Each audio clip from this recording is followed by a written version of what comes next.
ሰላም ጤና ይስጥልን ውድ ተመልካቾች በያላችሁበት የዓለም ጥግ ሰላምታችን ይድረስ። ይህ የአፍሪካ ሬኔሳንስ ቴሌቪዥን የዕለተ ሐሙስ የዜና ሰዓት ነው።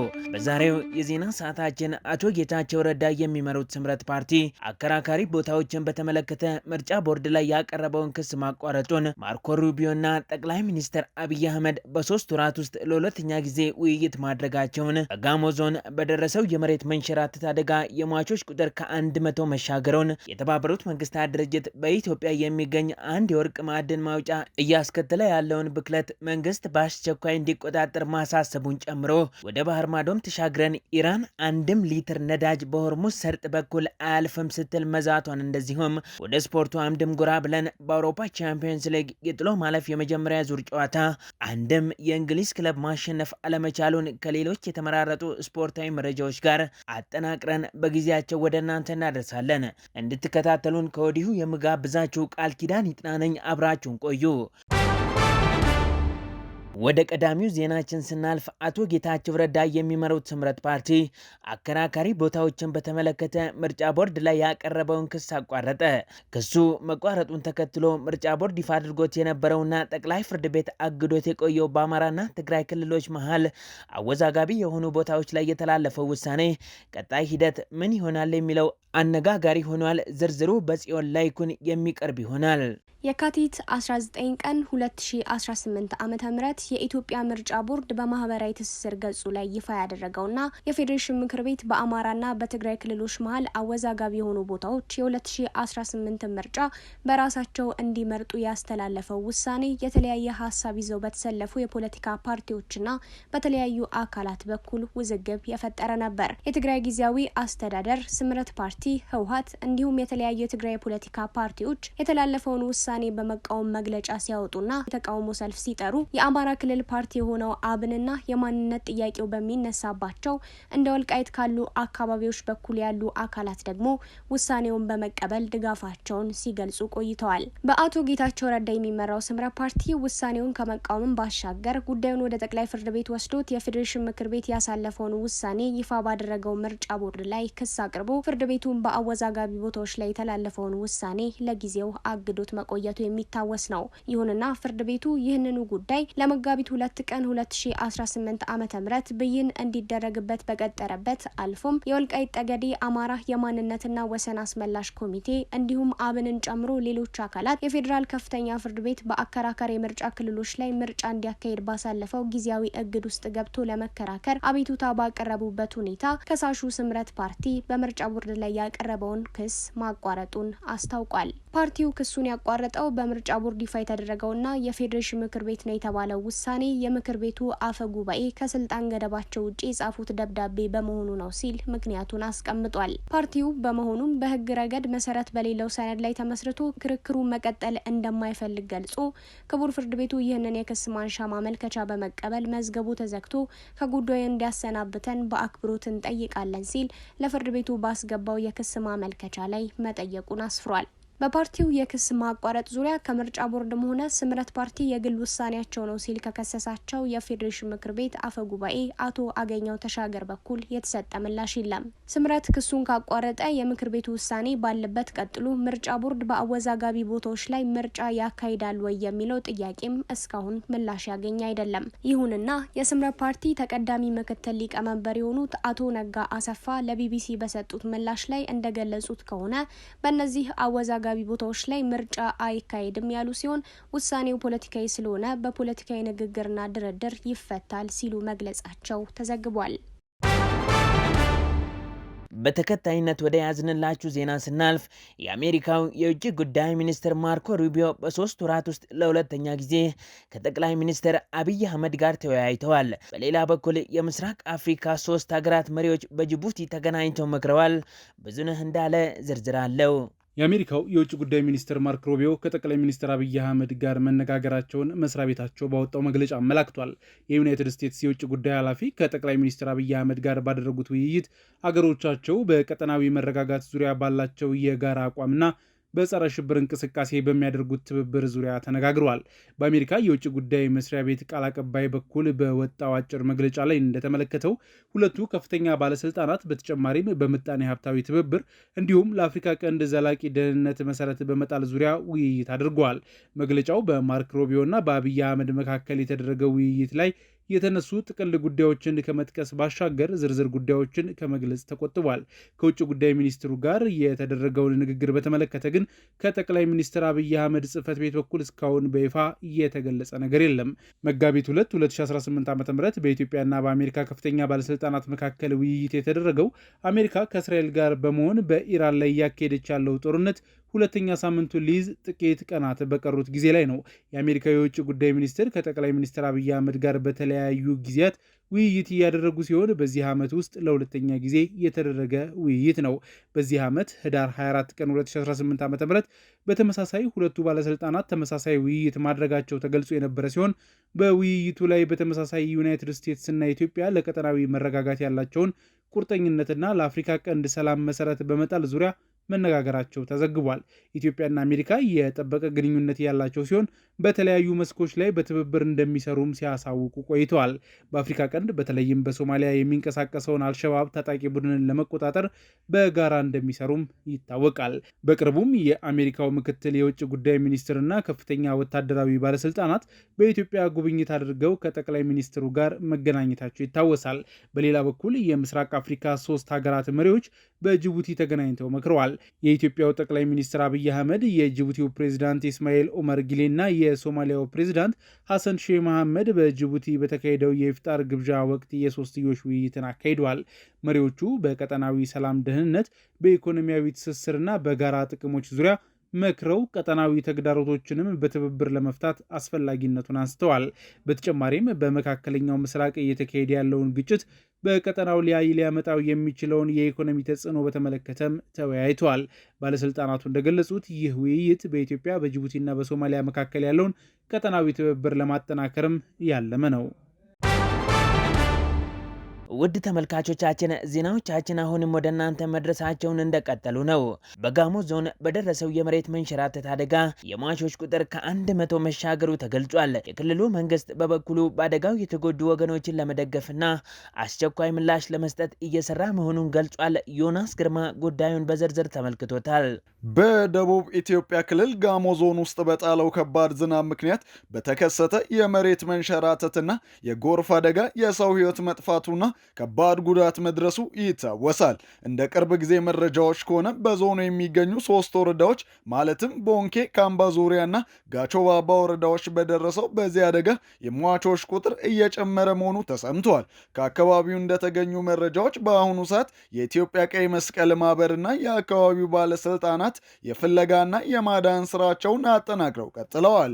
እስካሁን ባለው መረጃ የሟቾች ቁጥር 100 የደረሰ መሆኑ የተገለጸ ሲሆን አሁንም የጠፉ ሰዎችን የመፈለግ ስራ እየተከናወነ በመሆኑ የሟቾቹ ቁጥር ሊጨምር እንደሚችልም ተሰግቷል። በዚህ አደጋ ጉዳት ከደረሰባቸው አካባቢዎች መካከል ቦንኬ ወረዳ የላ ቀበሌ፣ ካምባ ዙሪያ ወረዳ በአልታ ከተማና በጋቾ ባባ ወረዳ ማዞዶይሳ ቀበሌዎች ላይ ከፍተኛ ጉዳት መድረሱ ከአሳዛኙ የሰው ሕይወት መጥፋት በተጨማሪ የመኖሪያ ቤቶች፣ የእርሻ ማሳዎችና የመሰረተ ልማት አውታሮች በጎርፍና በናዳው መደምሰሳቸውም ተገልጿል። ለተጎዱ ሰዎች እርዳታ ለመስጠት የኢትዮጵያ ቀይ መስቀል ማህበር የደቡብ ኢትዮጵያ ቅርንጫፍ ወዲያውኑ ወደ ስፍራው በመሰማራት የመጀመሪያ ደረጃ እርዳታቸውን እያቀረቡ የሚገኙ ሲሆን ቤታቸውን ላጡ ወገኖች ጊዜያዊ መጠለያዎችን ማዘጋጀት፣ ለተጎጂዎች አልሚ ምግቦችና የመጀመሪያ ደረጃ ሕክምና ማቅረብ፣ በናዳው ስር የተቀበሩ ሰዎችን ለማውጣት ከአካባቢው ማህበረሰብ ጋር በመተባበር መስራት ቀይ መስቀል ማህበሩ እየሰራቸው ከሚገኛቸው ስራዎች መካከል ይገኝበታል።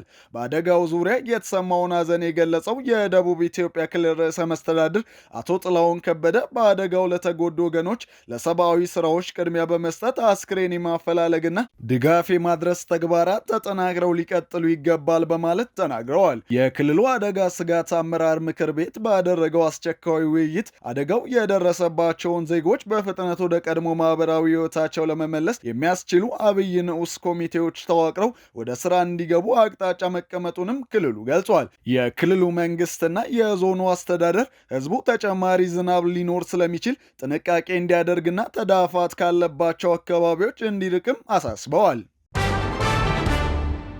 በሌላ ዜና የተባበሩት መንግስታት ድርጅት በኢትዮጵያ የሚገኝ አንድ የወርቅ ማዕድን ማውጫ እያስከተለ ያለውን ብክለት መንግስት በአስቸኳይ እንዲቆጣጠር አሳስቧል። በኦሮሚያ ክልል በሚገኘው በዚህ የለገደንቢ የወርቅ ማዕድን ማውጫ አቅራቢያ የሚኖሩ ነዋሪዎች ለዓመታት የጽንስ ማቋረጥን፣ የሞተ ልጅ መውለድንና ልጆች ዘላቂ የጤና እክል ይዘው መወለድን ጨምሮ በከባድ የጤና ጉዳቶች ሲማረሩ እንደቆዩ ድርጅቱ አመልክቷል። ዮናስ ግርማ በድጋሚ ዝርዝር አለው።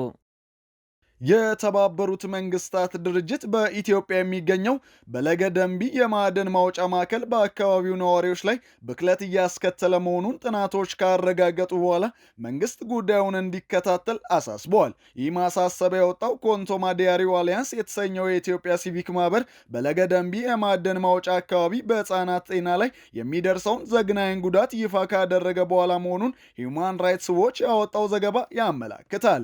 በአካባቢው የሚታየውን ሰብአዊ ቀውስ አስመልክቶ የ28 ዓመቷ ለደህንነቷ ሲባል ስሟ ወደ ኤልሳቤት በሚል የተቀየረው ነዋሪ ለድርጅቱ በሰጠችው ምስክርነት የኩባንያው ኬሚካሎች መሬታችንን፣ ውሃችንንና ህዝባችንን በክለዋል ስትል ተናግራለች። በኦሮሚያ ክልል በሚገኘው በዚህ የለገደንቢ የወርቅ ማዕድን ማውጫ አቅራቢያ የሚኖሩ ነዋሪዎች ለዓመታት የጽንስ መቋረጥን፣ የሞተ ልጅ መውለድንና ልጆች ዘላቂ የጤና እክል ይዘው መወለድን ጨምሮ በከባድ የጤና ጉዳቶች ሲማረሩ እንደቆዩ የሰብአዊ መብት ተሟጋቾች ድርጅቱ ዘገባም አመላክቷል። በርካታ ሳይንሳዊ ጥናቶችም በማዕድን ማውጫው አቅራቢያ እንደ ካድሚየም፣ ሜርኩሪ፣ እርሳስና አርሲኒክ ያሉ ከፍተኛ መጠን ያላቸው መርዛማ ከባድ ብረታ ብረቶችና ሌሎችም ኬሚካሎች መኖራቸውንም አረጋግጠዋል። ይህ በእንዲህ እንዳለ በቅርቡ በተባበሩት መንግስታት ድርጅት የህፃናት መብቶች ኮሚቴ የተላለፈው ውሳኔ ለነዋሪዎች አዲስ ተስፋን ይዞ እንደመጣም እየተነገረ ይገኛል። ኮሚቴው ባለፈው የካቲት ወር ላይ የኢትዮጵያ መንግስት የማዕድን ማውጫው በህፃናት ላይ የሚያስከትለውን ማህበራዊ፣ የጤናና አካባቢያዊ ጉዳቶች በአስቸኳይና በብቁ ሁኔታ እንዲፈታ በይፋ ጠይቋል።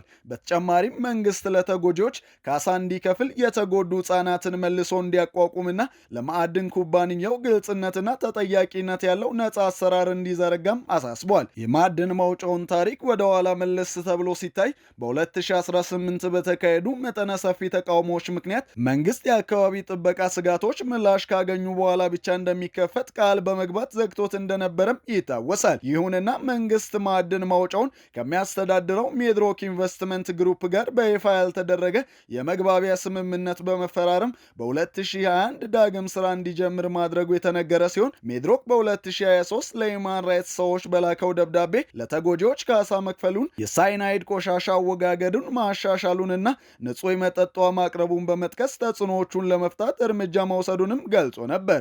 ይሁን እንጂ የተባበሩት መንግስታት ድርጅት ሪፖርት ማዕድን ማውጫው እንደገና ከተከፈተ በኋላም ነዋሪዎች አሁንም የጤና እክሎችና የጽንስ መቋረጥ እያጋጠማቸው መሆኑንም እየገለጸ ነው። ኮንቶማ ዳሪው አሊያንስ በ2025 ባወጣው አዲስ ሪፖርት እጅግ ዘግናኝ የሆኑ የህፃናት ሞትና የሞተ ልጅ መውለድ ሁኔታዎችን በዝርዝር አካቷል። ሜድሮክ ለቀረቡት አቤቱታዎች በሰጠው ምላሽ በስራው ምክንያት የሚመጣ ምንም አይነት የሰብአዊ መብት ጥሰት የለም በማለት ክሱን አስተባብሏል። ኩባንያው የክትትል ስርዓቱን የበካይ ንጥረ ነገሮችን መጠን በዓለም አቀፍ ደረጃዎች በሚፈቅደው ክልል ውስጥ ሆኖ እንዳገኘው ገልጾ በቅርቡ በዓለም አቀፍ የሳይንሳይድ አስተዳደር ኮድ እውቅና ማግኘቱን አጽንኦት ሰጥቷል። እንዲሁም ተቋሙ ለአካባቢው ማህበረሰብ ሆስፒታል መገንባቱንና የቀረበው የመጠጥ ውሃ በቂ መሆኑንም ተናግሯል። ሆኖም የተባበሩት መንግስታት ኮሚቴና የሲቪክ ማህበሩ ግኝቶች የኢትዮጵያ መንግስት በማዕድን ማውጫ ላይ ያለውን ብክለት በመጨረሻ ሙሉ በሙሉና በግልጽነት እንዲፈታ ሊያነሳሱት እንደሚገባም ተገልጿል። ከባህር ማዶ ወደ መረጥንላችሁ መረጃ ስናልፍ ኢራን የአሜሪካና የእስራኤል ጥቃት የማይቆም ከሆነ አንድም ሊትር ነዳጅ በሆርሙዝ ሰርጥ በኩል አያልፍም ስትል አስታውቃለች። ኢራን የአጸፋ ጥቃት የመሰንዘር ፖሊሲዋ መለወጥ የአብዮታዊውን ዘብና የአገሪቱን ጦር የሚያስተባብረው ወታደራዊ ማዘዣ ቃል አቀባይ በሰጡት መግለጫ ያመለከቱ ሲሆን የቴሄራን ፖሊሲ አሁን ጥቃትን በጥቃት መመለስ ይሆናል ሲሉ ቃል አቀባዩ ኢብራሂም ዞልፋካሪ ተናግረዋል።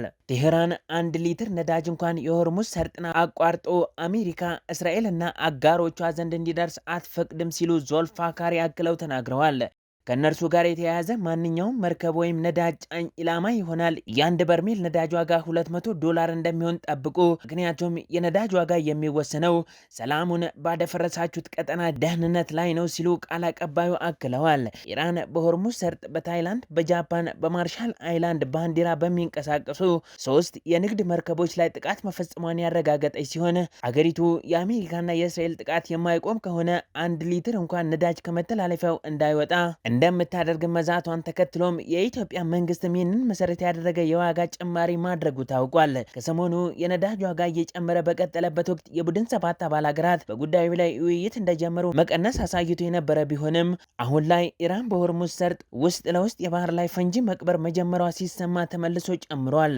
በኢትዮጵያም ከወርሃ የካቲት መባቻ ጀምሮ ነዳጅ የለም የሚል ጽሁፍና ረጃጅም የመኪና ሰልፎች በየማደያው ማየት የተለመደ እየሆነ መምጣቱ የተነገረ ሲሆን በዚህ ሳምንትም ዓለም ላይ የነዳጅ ዋጋ መጨመሩ ሲሰማ ማደያዎች ነዳጅ እያላቸው መቅዳት ማቆማቸው ነው እየተነገረ የሚገኘው። በአጠቃላይ የሳውዲው ግዙፍ የነዳጅና ጋዝ አምራች ኩባንያ አራምኮ ዋና አስፈጻሚ አሚር ናስር እንዳሉት በሆርሙዝ ሰርጥ አሁን ያለው ሁኔታ ለዓለም የነዳጅ ገበያ ገና ከዚህም በላይ እጅግ አደገኛ መዘዝ የሚያስከትል ነው።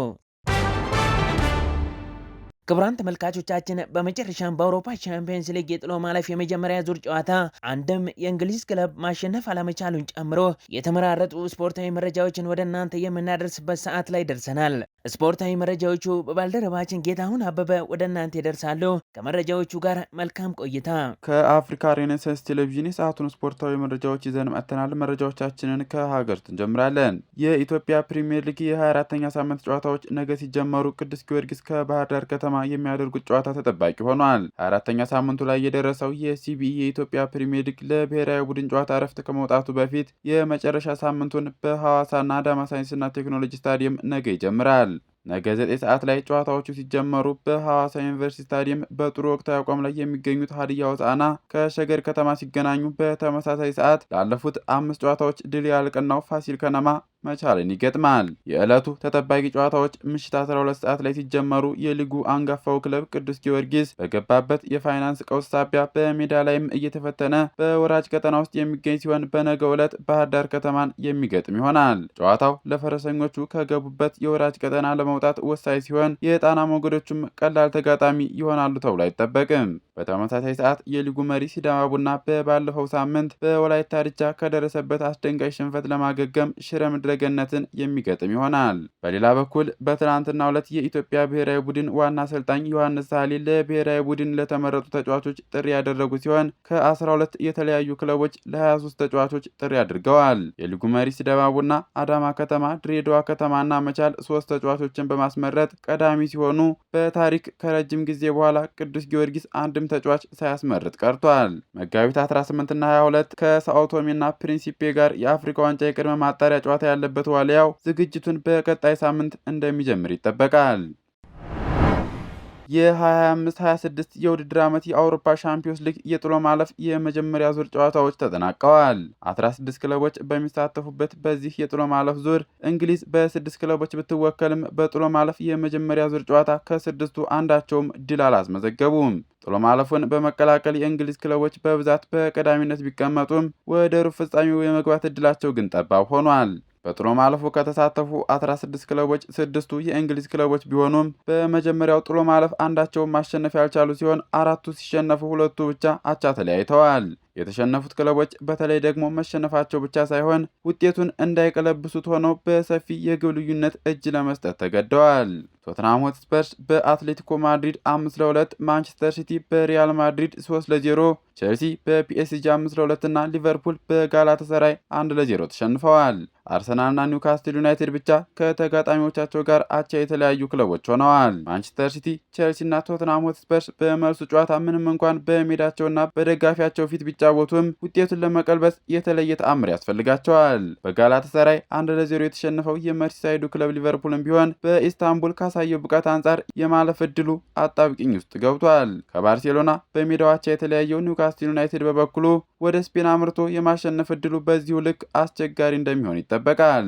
ምናልባትም ሩብ ፍጻሜ ለመግባት የተሻለ ዕድል ያለው ከሜዳው ውጭ አንድ አቻ ተለያይቶ የተመለሰው አርሰናል ሲሆን እሱም ቢሆን ከጀርመኑ ተወካይ ቀላል ፈተና አይጠብቀውም። ትናንት በተካሄደ የአውሮፓ ሻምፒዮንስ ሊግ ጥሎ ማለፍ የመጀመሪያ ጨዋታ ሪያል ማድሪድ ማንቸስተር ሲቲን 3-0 በሆነ ውጤት አሸንፏል። በሳንቲያጎ በርናባው በተደረገው ጨዋታ ፌዴሪኮ ቫልቨርዴ በመጀመሪያው 45 ደቂቃ ባስቆጠራቸው 3 ግቦች ሃትሪክ በመስራት ደምቆ ማምሸት ችሏል። ጨዋታው ሪያል ማድሪድ ተጨማሪ ግብ ሊያስቆጥር የሚችልበትን ፍጹም ቅጣት ምት ቢያገኝም ቪኒሲየስ ጁኒየር ሳይጠቀምበት ቀርቷል። የ15 ጊዜ የሻምፒዮንስ ሊግ አሸናፊው ሪያል ማድሪድ ሩብ ፍጻሜውን የሚቀላቀልበትን እድል አስፍቷል። ማንቸስተር ሲቲ ሪያል ማድሪድን በድምር ውጤት አሸንፎ ለማለፍ ቀጣይ ሳምንት በሚደረገው የመልስ ጨዋታ 4 ግቦችን አስቆጥሮ ማሸነፍ ይጠበቅበታል። በሌላ ጨዋታ ፒኤስጂ ቼልሲን አስተናግዶ 5-2 በሆነ ሰፊ ውጤት አሸንፏል። በፓርክ ዴ ፕሪንስ በተደረገው ጨዋታ ኪቪቺ ካቫርስኬሊያ 2 ግቦችን ሲያስቆጥር ኦስማን ደምበሌ፣ ብራድሊ ባርኮላና ቪቲኒያ ቀሪዎችን ግቦች አስቆጥረዋል። ማሎ ጉስቶና ኤንዞ ፈርናንዴዝ የቼልሲን 2 ግቦች ከመረብ አሳርፈዋል። የዚህ ዓመት የአውሮፓ ሻምፒዮንስ ሊግ ክስተት ክለብ ሆኖ ብቅ ያለው ቦዶ ግሊምት የፖርቹጋሉን ስፖርቲንግ ሊዝበንን አስተናግዶ 3-0 በሆነ ውጤት በማሸነፍ ወደ ሩብ ፍጻሜ ለመግባት ያለውን እድል በእጅጉ ያሰፋበትን ውጤት አስመዝግቧል። የዩሮፓ ሊግ የመጀመሪያ ዙር ጨዋታዎች ዛሬ ጀምረው ሲካሄዱ በተለይ የእንግሊዝ ተወካዮቹ አስቶን ቪላ እና ኖቲንግሃም ፎረስት የሚያደርጓቸው ወሳኝ ጨዋታዎች ይጠበቃሉ። በአውሮፓ ሊጉ መድረክ ስፔሻሊስት ተብለው የሚጠሩት አሰልጣኝ ኡናይ ኤምሬ አስቶን ቪላን እየመሩ ከሜዳቸው ውጭ ከፈረንሳዩ ክለብ ሊል ጋር የሚገናኙ ይሆናል። አስቶን ቪላ በዘንድሮው የውድድር ዓመት በፕሪሚየር ሊጉ ወጥ የሆነ አቋም እያሳየ ባይገኝም ነገር ግን በአውሮፓ ውድድር ጥሩ እንቅስቃሴ እያደረገ ይገኛል። ምሽት 2:45 ላይ በሚደረገው ጨዋታ አስቶን ቪላ ከመልሱ ጨዋታ በፊት ዛሬ ምሽት ቢያንስ ሽንፈት አስተናግዶ ላለመመለስ ጥንቃቄ የተሞላበት አጨዋወት ይከተላል ተብሎ ይጠበቃል። በሌላ ጨዋታ ምሽት 5 ሰዓት ላይ በአውሮፓ ሊጉ መድረክ ጥሩ ጉዞ እያደረገ የሚገኘው ኖቲንግሃም ፎረስት በሜዳው ሲቲ ግራውንድ ስታዲየም የዴንማርኩን ክለብ ሚድትላንድን ያስተናግዳል። በፕሪሚየር ሊጉ ላለመውረድ እየታገለ የሚገኘው ኖቲንግሃም ፎረስት ይህንን ውጤት በአውሮፓ መድረክም ላለመድገም የዛሬውን ጨዋታ በሜዳውና በደጋፊው ፊት የግድ ማሸነፍ ይጠበቅበታል። ቦሎኛ ከሮማ፣ ስቱትጋርት ከፖርቶ፣ ጊንክ ከፍራይቡርግ፣ ሴልታ ቪጎ ከኦሎምፒክ ሊዮን ሌሎች ዛሬ የሚደረጉ የአውሮፓ ሊግ ጨዋታዎች ናቸው። ውድ ተመልካቾቻችን የአፍሪካን ሬኔሳንስ ቴሌቪዥን የሰዓቱ ዜናዎች የተከታተላችሁትን ይመስሉ ነበር። ቃል ኪዳን ይጥና ዜናዎቹን ወደ እናንተ ሳደርስ አብሬያችሁ ቆይታ አድርጌያለሁ። ስለሰጣችሁን ጊዜ ከልብ እያመሰገንን ከቀሪ የጣቢያችን ዝግጅቶች ጋር መልካም ጊዜን እንመኛለን።